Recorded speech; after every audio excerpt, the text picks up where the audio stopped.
கடவுளறி TV நேயர்களுக்கு உங்களின் மருத்துவ சோதரி எஸ்ஆர் சங்கரேஸ்வரியின் அன்பான வணக்கங்கள். ஜூலை மாத பலன்கள். ஜூலை மாதம் அப்படின்னாலே பாருங்கள், ஜூலை 1ஆம் தேதியிலிருந்து 16ஆம் தேதி வரைக்கும் சூரியன் தன்னுடைய காலபுருஷனுக்கு 3ஆம் இடான மிதுனத்தில் இருப்பார், காற்றாட்சியில் இருப்பார். அப்புறம் 16ஆம் தேதியிலிருந்து 31ஆம் தேதி வரைக்கும் காலபுருஷனுக்கு 4ஆம் இடமான தன்னுடைய சூரியனுடைய சிம்ம வீட்டிற்கு 12ஆம் இடான கடகத்தில் தன்னுடைய சஞ்சாரத்தில் இருப்பார்.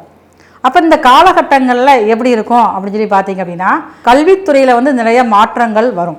புதியதாக அதாவது குடும்பத்திலேருந்து முதல்ல இப்போ தான் படிச்சுட்டு போகிறாங்க அப்படின்னா முதல் பட்டதாரி அப்படிங்கிற ஒரு பட்டம் வாங்குறவங்களுக்கு நம்மளுடைய நல்ல ஒரு அங்கீகாரம் கிடைக்கக்கூடிய வாய்ப்பு, அவங்களுக்கு உண்டான சலுகைகள், சில விஷயங்கள் ஒரு சட்டத்துக்கு கொண்டு வரப்படும். அதே மாதிரி பாருங்கள், விவசாயம் சார்ந்த விஷயங்களில் இந்த நேரங்களில் தான் எந்த பயிர் செஞ்சால் நல்லாயிருக்கும் அப்படிங்கிறத ஆடிப்பட்டம் தேடி விதை அப்படிங்கிற ஒரு பழமொழி இருக்குது.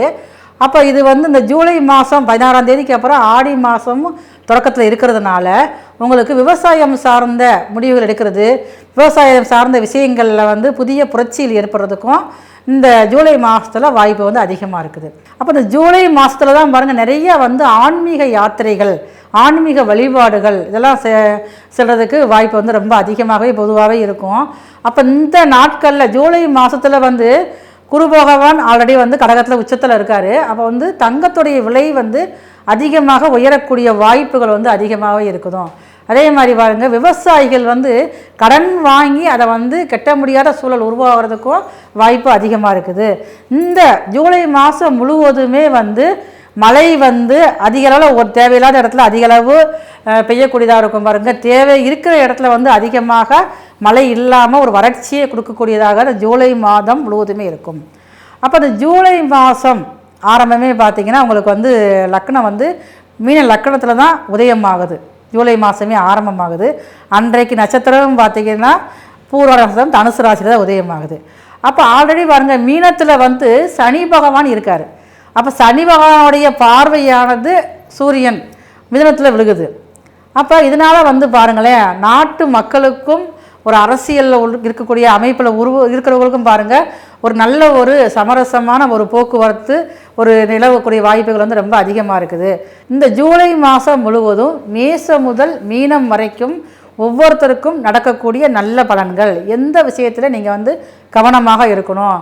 இப்போ இந்த ஒருத்தவங்க அரசாங்கத்துக்கு உத்தியோகத்துக்காண்டி எக்ஸாம் எழுத நினைப்பாங்க, அது எழுதலாமா இல்லை தள்ளி போடலாமா, எப்போ செஞ்சால் எந்த காரியம் வெற்றியாகும், இப்போ அசையும் சொத்துக்கள் வாங்கலாமா இல்லை அசையா சொத்துக்கள் வாங்கலாமா அப்படிங்கிற விஷயங்களை ஒவ்வொரு வீடியோவில் பார்க்க போகிறோம். அன்பான துளாராசி நேயர்களே, ஜூலை மாதம் மிகவும் சிறப்பு வாய்ந்த மாதம் உங்களுக்கு. ஏன்னா ஜூலை மாதத்தில் தான் உங்கள் ராசிக்கு 2ஆம் அதிபதியும் அவர் தான், உங்கள் ராசிக்கு 7ஆம் அதிபதியும் அவர் தான், உங்கள் ராசிக்கு 8ஆம் இடத்துல இருக்கார். அப்போ உங்களுடைய வாழ்க்கை துணையின் குடும்பத்தில் சின்ன சின்ன சண்டை சச்சரவுகள் ஏற்படும். உங்களுக்கு இல்லை, உங்களுடைய வாழ்க்கை துணையின் குடும்பத்தில் சின்ன சின்ன சண்டை சச்சரவுகள் ஏற்பட்டு அதற்கு பின் சரியாகக்கூடிய அமைப்பில் இருக்குது. அதே மாதிரி பாருங்க, இந்த மாதம் ஜூலை மாதம் ஆரம்பத்திலே 11ஆம் அதிபதியான சூரிய பகவான் உங்கள் ராசிக்கு 9ஆம் இடத்துல. இப்போ தந்தை வழியில் பாருங்கள், நீங்கள் இது வரைக்கும் எதிர்பார்த்துருக்க மாட்டீங்க, நமக்கு இந்த அளவுக்குலாம் சொந்தங்கள் இருக்குதா, இந்த அளவுக்குலாம் நம்ம தந்தைக்கு செல்வாக்கு இருக்குதா அப்படிங்கிற மாதிரி ஒரு யோசனைகள் இல்லாமல் இருந்திருக்கும். அந்த செல்வாக்கு, தந்தை வழியில் உள்ள செல்வாக்கு உங்களுக்கு ஆதாயமாக மாறக்கூடிய அமைப்பில் ஜூலை மாதம் இருக்குது. இப்போ தந்தை வழி சொத்துக்கள் ஆகட்டும், தந்தை வழி உறவுகள் ஆகட்டும், ஏதாவது ஒரு அவங்க மூலமாக வருமானம் அவங்களை ஏதோ ஒன்று உயரக்கூடிய அமைப்பில் இருக்குது. அப்போ தந்தை வழி உறவுகள் இது வரைக்கும் நீங்கள் பேசாமல் இருந்தாலும் சரி, என்ன சண்டை சச்சரவு இருந்தாலும் சரி தான், அப்போ இந்த மாதம் அவங்களே விரும்பி உங்களுடன் உறவாடக்கூடிய அளவில் ஜூலை மாத கிரக நிலைகள் உங்களுக்கு ரொம்ப சப்போர்ட்டாக இருக்குது. இந்த மாதம் ஆரம்பத்தில் பார்த்திங்கன்னா உங்களுடைய ராசிநாதனே பாருங்கள் 10ஆம் வீட்டில் குருவோடு சேர்ந்துருக்காரு.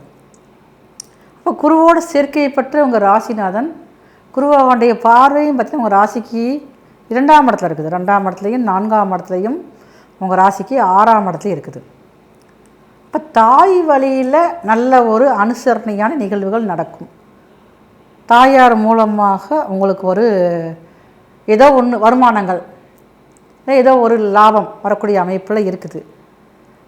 அப்புறம் பாருங்கள், ஏதாவது ஒன்று அசையா சொத்துக்கள் மூலமாக உங்களுக்கு லாபம் அதிகரிக்கக்கூடிய அளவில் இருக்குது. குடும்பத்தோடு எங்கேயாவது நீங்கள் வந்து டூர் போகக்கூடிய அமைப்புகள் வந்து இந்த ஜூலை மாதத்தில் இருக்குது. இதெல்லாம் உங்களுடைய வாழ்க்கையை வந்து அடுத்த கடத்துக்கு எடுத்து போகக்கூடியது தான். சரி, இப்போ 6ஆம் இடத்துல சனி இருக்கார். இப்போ வேலையில் உங்கள் கவனம் கொஞ்சம் குறையும். இப்போ அதை நீக்கிறதுக்காகத்தான் உங்களுடைய குரு பகவான் வந்து உங்கள் ராசிக்கு 6ஆம் இடத்த சனியை பார்க்குறாரு. அப்போ ஃபஸ்ட்டு வந்து அங்கே வேலையில் உள்ள பிரச்சனைகளை சரியாக்குவார். சரியாக்கி வேலையில் ஒரு ஈடுபாட்டையும் ஒரு இது கவனத்தையும் கொண்டு வருவார். அப்போ தான் நீங்கள் வேலையில் ரொம்ப கவனமாக பார்க்க முடியும். அதுக்கப்புறம் பாருங்கள், உங்களுடைய ராசிக்கு 11ஆம் இடத்துல கேது. உங்களுடைய மூத்த சகோதரர்கள் மூலமாக உங்களுக்கு அதிகமான அளவில் லாபம் வரப்போகுது. லாபம் வரக்கூடிய அளவில் தான் உங்களுடைய கிரகநிலைகள் ரொம்ப உங்களுக்கு சாதகமாகவே இருக்குது. வேலை பார்க்குற இடத்துல பதவி உயர்வு உங்களுக்கு வந்து கிடைக்கிறதுக்கும் வாய்ப்பு அதிகமாக இருக்குது. அப்போ துலா ராசிக்காரர்களுக்கு பொதுவாகவே வந்து ஒரு ரசனை குணம் அதிகமாக இருக்கும். ஏன்னா சுக்கிரனுடைய வீடு அப்படின்னால. அப்போ இது உங்கள் ராசிக்கு 2ஆம் இடத்தை குரு பார்க்குறதுனால, அந்த குருவோட உங்கள் ராசி நான் சேர்ந்துருக்கிறதுனால இப்போ புதியதாக ஒரு காதல் உணர்வுகள் வர ஆரம்பிக்கும். அந்த காதலும் பாருங்கள் உங்கள் திருமணத்தில் போய் முடியக்கூடிய அமைப்பில் இருக்குது. இப்போ இது வரைக்கும் எனக்கு பெண் குழந்தை இல்லை அப்படின்னு நினச்சிக்கிட்டுங்களுக்கு பெண் குழந்தை உருவாகிறதுக்குள்ள வாய்ப்புகள் அதிகமாக இருக்குது. கணவன் மனைவிக்குள்ள இது வரைக்கும் சண்டை சத்தத்தோடு இருக்கக்கூடிய துளாராசிக்காரங்களுக்கு இப்போ உங்களுடைய வாழ்க்கை துணையை நேசிக்க ஆரம்பிப்பீங்க. அதிக அளவில் நேசிக்க ஆரம்பிப்பீங்க. 2 பேர்த்துக்குள்ளேயும் அதிகமான அளவில் ஒரு நெருக்கம் வந்து அதிகரிக்கும். அந்த அளவுக்கு தான் இந்த ஜூலை மாதத்துடைய கிரக நிலைகள் உங்களுக்கு வந்து ரொம்ப சாதகமாக இருக்குது. அப்போ எதிரிகள் 6ஆம் இடத்தை வந்து குரு பார்க்குறதுனால எதிரிகளுடைய குணங்களில் வந்து நிறைய மாற்றம் ஏற்படும். அப்போ நம்ம எதுக்கு வெளிக்கு போகணும், வேண்டாம், என்ன செஞ்சாலும் அவனை வந்து நம்மளால் வந்து வீழ்க்க முடியாது. ஒரு வீழ்ச்சி நிலைக்கு உங்களை கொண்டு முடியாத அளவுக்கு உங்களுடைய எண்ணங்கள் செயல்கள் உயர்ந்திருக்கும். அப்போ எதிரிகளுடைய வீழ்ச்சி வந்து உங்களுக்கு தெரிய ஆரம்பிச்சிடும். பரவாயில்ல, அப்போ எதிரி ஒளிஞ்சான் அப்படிங்கிற அளவுக்கு உங்களுடைய மனசில் ஒரு நிம்மதி ஏற்படும். அந்த அளவுக்கு இந்த கிரகநிலையில் ரொம்ப சப்போர்ட்டாக உங்களுக்கு வந்து இருக்குது.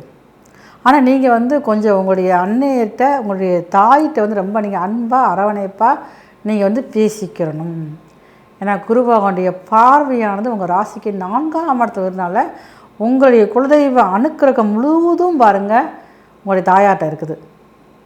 அப்போ நீங்கள் எங்கேயாவது வெளியில் போகிறப்ப, ஏதாவது சுபகாரியமாக போகிறப்ப, ஏதாவது தொழிலுக்காக போகிறப்ப உங்களுடைய அன்னையிட்ட ஆசீர்வாதம் வாங்கிட்டு நீங்கள் போகிறப்ப, இல்லை அவங்ககிட்ட ஒரு 10 ரூபா காசாவது நீங்கள் வாங்கிட்டு போகிறப்ப அந்த கைராசியானது உங்களை பெரிய உயர்ந்த நிலைக்கு கொண்டு போகக்கூடிய அமைப்பில் இருக்கும். உங்களுக்கு பாசம் எல்லாம் இருக்கும். ஆனால் வந்து அதை வெளிக்காட்ட தெரியாது. சில நேரங்களில் அப்படியே அழுத்தமாக நீங்கள் இருந்துருவீங்க. வெளியாள்கிட்ட போய் நல்லா பாசம் காட்டுவீங்க, பேசுவீங்க, எல்லாம் செய்வீங்க. ஏன் வீட்டில் கிட்ட ஒரு நேரம் சிரித்து பேசினா தான் என்ன, அதில் உங்களுக்கு என்ன நஷ்டம் வரப்போகுது? அதை நீங்கள் வந்து கொஞ்சம் நீங்கள் வந்து மாற்றிக்கிறணும். அப்படி மாற்றிக்கிறப்ப உங்கள் வாழ்க்கையில் மிகவும் சிறப்பான ஒரு எதிர்காலம் வந்து தெரிய ஆரம்பிச்சிடும். உங்களுக்கே வந்து லைஃப்பில் நிறைய ஒரு முன்னேற்றமாக இருக்க ஆரம்பிச்சிடும். இப்போ வெளிநாடு போகிறதுக்குண்டான காலங்கள் இது நல்ல காலம் தான். இதுக்குண்டான முயற்சி நீங்கள் எடுத்தீங்கன்னா கண்டிப்பாக நம்மளால் வெளிநாடு செல்வதற்கும் வாய்ப்பு ரொம்ப அதிகமாக இருக்குது. மனதுக்குள்ளே நிறைய மனக்குமுறல்கள் இருக்குது. அதை பார்த்தா ஃபஸ்ட்டு வெளியே கொட்டுங்க. வெளியே கொட்டி அந்த மனக்காயத்துலேருந்து ஃபஸ்ட்டு வெளியில் வந்தால் மட்டும்தான் நார்மலாக அவங்களால எதையுமே சிந்தித்து செயல்படுத்த முடியும். அப்போ குருபகவான் பார்வை ஒரு பக்கம் உங்களுக்கு ரொம்ப நல்ல அமைப்பாக இருந்தாலும் ஜூலை 16க்கு அப்புறம் உங்கள் ராசிக்கு லாபாதிபதியான சூரிய பகவான் உங்கள் ராசிக்கு 10ஆம் இடத்துக்கு வராரு. 10ஆம் இடத்துக்கு வரப்போ தொழில் ரீதியாக அதிகமான ஒரு முன்னேற்றத்தை அடையக்கூடியவங்க நீங்கள் தான். அப்போ அதற்கு ஃபஸ்ட்டு வந்து நல்ல மைண்ட் வேணும்ல. அப்போ குடும்பத்தோடு நிறைய நேரம் என்ன நிறைய குறைகள் எதுவாக இருந்தாலும் ஃபஸ்ட்டு நீங்கள் வந்து மனசு விட்டு பேசுகிறப்ப தான் அந்த மனசில் உள்ள அழுக்கு வந்து குறைய ஆரம்பிக்கும். அப்புறம் தெளிந்த மனமாக நீங்கள் இருக்கிறப்ப தான் உங்களால் முழு முடிவுகள் எடுக்க முடியும். அந்த முடிவுகளும் பாருங்கள் குழப்பம் இல்லாமல் எடுக்க முடியும். இப்போ உங்களால் முடிந்தவரை உங்கள் ஊரில் வந்து சிவாலயங்களில் வீற்றிருக்கும் குரு பகவானுக்கு வியாழக்கிழமை தோறும் சென்று நீங்கள் வழிபாடு செஞ்சுட்டு வரணும். குரு பகவானுக்கு முல்லைப்பூ மஞ்சள் நிற வஸ்திரம் சாற்றி ஒரு 2 மாவிளக்கு தீபம் ஏற்றி வழிபாடு செஞ்சுட்டு வந்தீங்கன்னா இந்த ஜூலை மாதம் முழுவதுமே அந்த முடக்கத்திலேருந்து நீங்கள் வெளியேறி வெற்றி பாதையை நோக்கி பயணிக்கக்கூடிய அளவில் இந்த கிரக நிலைகள் உங்களுக்கு ரொம்ப சப்போர்ட்டிவாக இருக்குது. வழிபாடு செய்யுங்க, வாழ்க்கையில் வெற்றி பெறுங்க. நன்றி, வணக்கம். மீண்டும் அடுத்த பதிவில் சந்தி. கடவுள் அருள் டிவியை பார்த்தமைக்கு நன்றிகள். மேலும் இது போன்ற தகவல்களை தெரிந்து கொள்ள கடவுள் அருள் டிவியை சப்ஸ்கிரைப் செய்யுங்கள். மறக்காமல் பெல் ஐக்கானை கிளிக் செய்யுங்கள்.